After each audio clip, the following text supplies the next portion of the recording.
Bienvenidos y bienvenidas a Home Office Olímpico, un podcast sobre Tokio 2020. Mi nombre es Alan Bustamante y durante estos minutos vamos a conocer historias de vida de los deportistas, curiosidades y toda la información que necesitas para estar al día. Empezamos repasando los resultados de los argentinos. Victoria para las Leonas. Las dirigidas por Chaparretegui le ganaron 3-0 a Alemania. De esta manera se metieron entre las 4 mejores y tendrán 2 partidos por medallas. En canotaje, Agustín Bernice quedó segundo en su serie de K1 1000 metros y se clasificó a las semifinales. Por su parte, Brenda Rojas quedó sexta en su serie de K1 200 metros, posición que repitió en el repechaje y con este resultado quedó afuera de la competencia. En tiro, Alexis Eberhardt finalizó 34º en la clasificación de 50 metros carabina en 3 posiciones, cerrando de esa manera su participación en estos Juegos. Suspendida la actividad en vela. Por falta de viento, la organización decidió posponer las medal race en las que iban a competir por medallas Facundo Leza y el binomio compuesto por Victoria Traballo y María Solbranz. Y las Panteras cayeron por 3-0 ante China. De esta manera, el seleccionado femenino de vóley cierra su participación en estos Juegos. Momento, lo reví en Home Office Olímpico. La participación de la pesista Laurel Hubbard, primer atleta transgénero, marcó un antes y un después en la historia de las Olimpiadas. Por eso hoy vamos a hablar de la evolución de los Juegos Olímpicos. En la primera edición de los Juegos modernos, lo bueno fue que se abrieron a que participaran atletas de 14 países diferentes, teniendo en cuenta que antes, en los Juegos de la Antigüedad, solo lo hacían los griegos. Pero lo malo fue que hubo ausencia de mujeres compitiendo. Ya en 1904, no solo que participaron mujeres, sino que fue la primera vez en la historia que los Juegos Olímpicos salieron de Grecia, mostrándose ante el mundo desde París. Siguiendo esta curva de abrir horizontes y jugársela un poco más, los que manejaban por ese entonces el Comité Olímpico Internacional se animaron a cruzar el charco y a hacer la cita olímpica fuera de Europa. La primera opción fue Chicago, pero después de algunos desacuerdos se terminaron haciendo en St. Louis.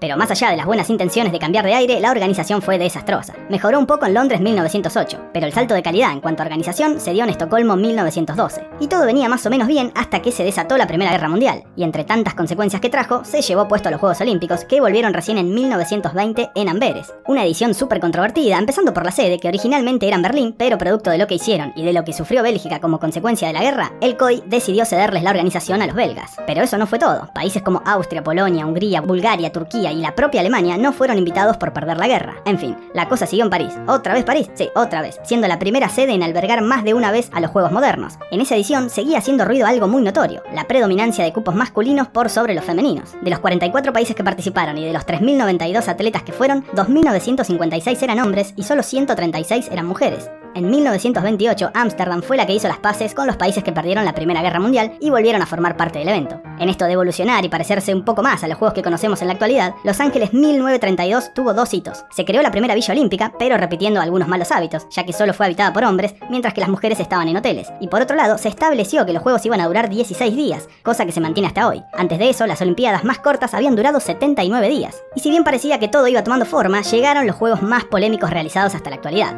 Berlín 1936 fue parte de la propaganda nazi de Adolf Hitler, muy poco de evolución en esa edición. Y como si fuera poco, producto de la Segunda Guerra Mundial, no veríamos acción hasta Londres 1948, edición en la que no formarían parte ni Alemania, ni Japón, ni la Unión Soviética. La novedad en esto de evolucionar estuvo en que fueron los primeros juegos televisados de la historia. Pasaría Helsinki 1952, para muchos catalogado como los mejores juegos de la historia, pero cuando quise buscar por qué no había mucha justificación, pero bueno, vamos a sumarnos a esa ola. Ola que llevó los Juegos Olímpicos al hemisferio sur. Sí, este camino de evolución y abrirse a otras latitudes era un hecho. Los candidatos, Buenos Aires, sí, escuchaste bien, y Melbourne. Finalmente, por un voto, la plaza fue para los australianos. Estos juegos tuvieron un par de boicots, primero Egipto, Irak y Líbano por la invasión de Israel al Canal de Suez, y por otro lado, España, Holanda y Suiza por la invasión de la Unión Soviética a Hungría. Más allá de eso, el hito de estos juegos llegó al final, literal, porque en la ceremonia de clausura, los atletas de todos los países desfilaron juntos como símbolo de unidad. Era la hora de Roma 1960, donde ocurrirían un par de hechos históricos. Por un lado, en la ceremonia inaugural, las 2 Alemanias desfilarían bajo la misma bandera, y por otro lado, un joven de 18 años, medallista de oro en la categoría semipesados, sufre un acto de discriminación en un restaurante al que le prohíben la entrada. Después de vivir esa situación, decidió tirar la medalla al río. Ese joven de 18 años era nada más ni nada menos que Cassius Clay, más tarde Mohamed Ali.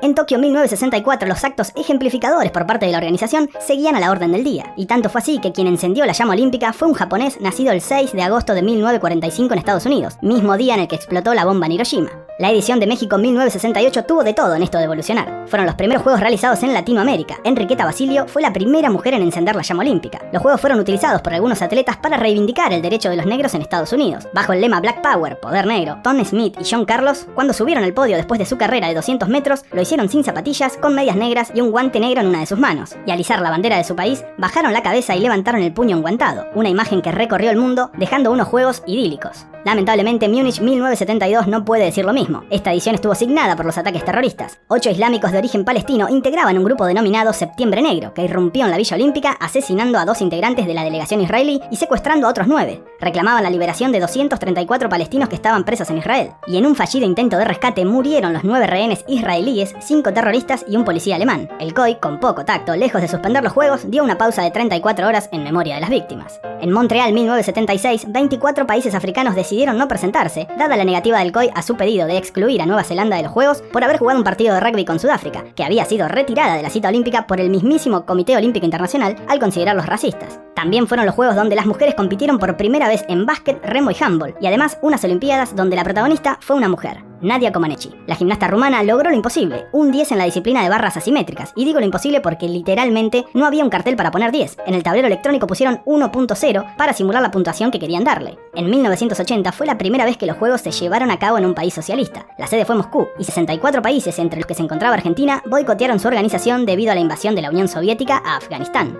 Y en Los Ángeles 1984 la Unión Soviética se la devolvió a Estados Unidos, pero con menos apoyo, ya que fueron 14 los países que se bajaron de esa cita. Lo destacado e inclusivo fue la participación del arquero Neroli Fairhall, siendo el primer atleta parapléjico en competir en unos Juegos Olímpicos. En Seúl 1988, lo más destacado, más allá de ser la edición donde soviéticos y estadounidenses se volvieron a enfrentar, fue que por primera vez las 3 medallas en adiestramiento hípico fueron ganadas exclusivamente por mujeres, siendo que era un deporte que no tenía división entre masculino y femenino. En Barcelona 1992, lo relevante fue que después de 20 años, todos los países miembros del Comité Olímpico Internacional disputaron los Juegos. Llegaba la edición de 1996 y cuando todo parecía indicar que el centenario de las Olimpiadas iba a darse en Atenas, donde todo comenzó, tras una polémica, Atlanta fue la encargada en organizarlos. ¿Y quién iba a ser el encargado de encender el pebetero? El joven que a los 18 años tiró su medalla dorada al río después de haber sido discriminado en Roma. Sí, el ex Cassius Clay, ahora Mohamed Ali, inauguraba los Juegos Olímpicos. Los llevados a cabo en Sydney 2000 fueron de los mejores organizados hasta la fecha. 2 actos para relevar. Primero, que las 2 Coreas desfilaron bajo una misma bandera. Y lo otro es un dato: cómo se acortó la brecha entre los y las atletas que participaban. De esos abrumadores 3.000 hombres a 50 mujeres, pasamos a 6.582 hombres y 4.069 mujeres. Aún faltaba, pero todo marchaba bien. Finalmente, en 2004, los Juegos volverían a su casa, Atenas. En esta ocasión, deportistas de 201 países diferentes participaron de las Olimpiadas, estableciendo un nuevo récord de naciones. Récord que 4 años más tarde sería superado por las 207 de Beijing.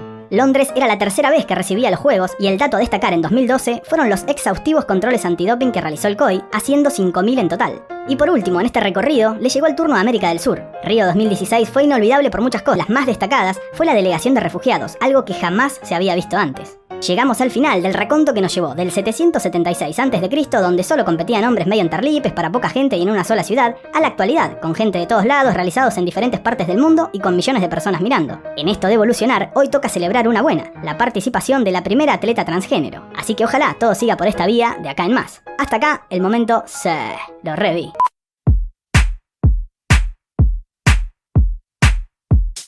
La agenda para hoy comienza a las 18:30 en Aguas Abiertas con Cecilia Biagioli en los 10 kilómetros maratón de natación. 19:30 para Magdalena Zimmermacher en golf. 21:30 canotaje con Rubén Rézola en las eliminatorias del K1 200 metros. Ya en la madrugada del 3 de agosto, Facundo Leza va por una medalla en la Medal Race de la categoría FIN. Lo propio para Victoria Travaglio y María Sol Brands en la categoría 49FX. Medal Race también para Santiago Lange y Cecilia Carranza en la categoría NACRA 17, en su caso sin chances de medalla. Y cierran su participación en las regatas 9 y 10 María Belén Travela y Lourdes Harkov en la categoría 470 femenino. A las 5 de la mañana, los chicos del vóley van por el pase a semifinales contra Italia. A las 7 de la mañana, José Larroca en la clasificación individual de equitación. Y a las 9 de la mañana, el seleccionado de básquet cierra la jornada en busca de las semifinales enfrentando a Australia. El medallero tiene como máximo ganador a China con 29 medallas doradas, lo siguen Estados Unidos con 22, Japón tiene 17, Australia 14 y el Comité Olímpico Ruso 12.